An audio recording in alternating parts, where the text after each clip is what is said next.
What if a bailiff shows up at your door demanding payment for someone else's debt? In this video, we'll provide you with the essential information and valuable advice to help you handle a bailiff who's trying to enforce a debt owed by a previous tenant. Before we dive into the actions you should take, let's start by understanding who bailiffs are and what they might visit your home for. Bailiffs, also known as enforcement agents, can visit your residency for various reasons, ranging from serving criminal warrants to collecting bad debt.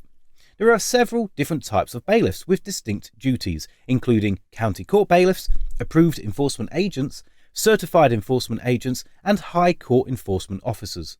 If you find bailiffs knocking on your door in search of a previous tenant, chances are they're a county court bailiff, aiming to enforce the settlement of a debt. For your safety, it's crucial to request proof of their identity whenever somebody claims that they're a bailiff. They should be able to provide you with a valid ID card or an enforcement agent certificate. The most common reasons bailiffs make a home visit is to collect a debt. This could be, for example, when someone falls behind on their car finance payments or owes a debt to the local authority, such as the council tax arrears. If the debt is owed by a previous tenant, you might be completely unaware of its nature or who it's owed to. In fact, the first time you'll hear about it is when the bailiff shows up on your doorstep. Now let's discuss the powers and restrictions that bailiffs have when it comes to dealing with debt. It's important to be aware of these limits, especially when you have a bailiff at your door attempting to collect a debt from a previous tenant. Here's what you need to know. Number 1. A bailiff cannot forcefully enter your home or push past you to gain access. Number 2. They can only enter your home if you invite them in or if they find an unlocked door.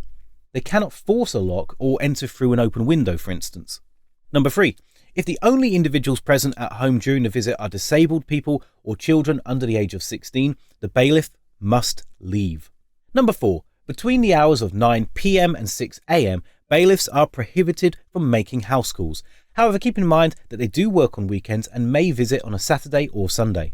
Now that you understand the powers and restrictions of bailiffs, let's discuss what you should do if they visit your home to collect a debt from a previous tenant. It's important to note that a bailiff is not legally permitted to confiscate any goods from your home that do not belong to the debtor. As long as you can prove that you are not the person responsible for the debt, your possessions should be safe. Here are some steps to follow. Number 1, show the bailiff some form of identification, such as your passport or your driving license, to prove your identity. Number 2, if you have your tenancy agreement readily available, present it to the bailiff to demonstrate that you are the current tenant. Number 3, if you have any unopened letters addressed to the previous tenant, show them to the bailiff. Number 4, if there is a car parked on your driveway or in your garage, provide the bailiff with your logbook and other documents to prove your ownership and prevent them from trying to take it. Number 5, once you've dealt with the bailiffs at your door, contact the creditor and inform them that the person who owes the debt is no longer residing at the address. The bailiff should be able to provide you with details about the creditor. In the unfortunate event that you have taken all the necessary actions explained earlier, but the bailiff still insists on entering your home and seizing goods, unlawfully that is, you have every right to make a complaint. Here are some valid reasons for reporting a bailiff. Number 1, if the bailiff forces their way into your home without your consent. Number 2, if goods that do not belong to the debtor are taken by the bailiff.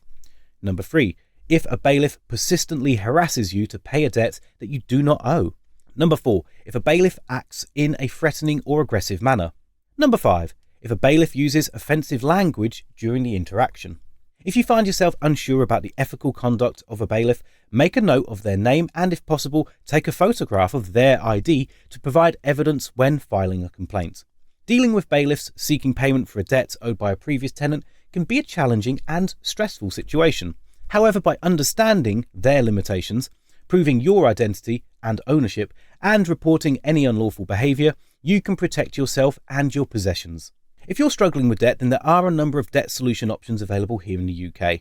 Some are free to use and others include fees, and each of them will have their own pros and cons. If you want to learn more about the solutions available, then we've created a really great form that you might be interested in checking out. Click the link in the description below to get started and answer a few multiple choice questions like the total amount of your debt, how many people you owe, your living situation, and we'll connect you with one of our trusted partners so that you can find out more and take steps towards improving your financial situation.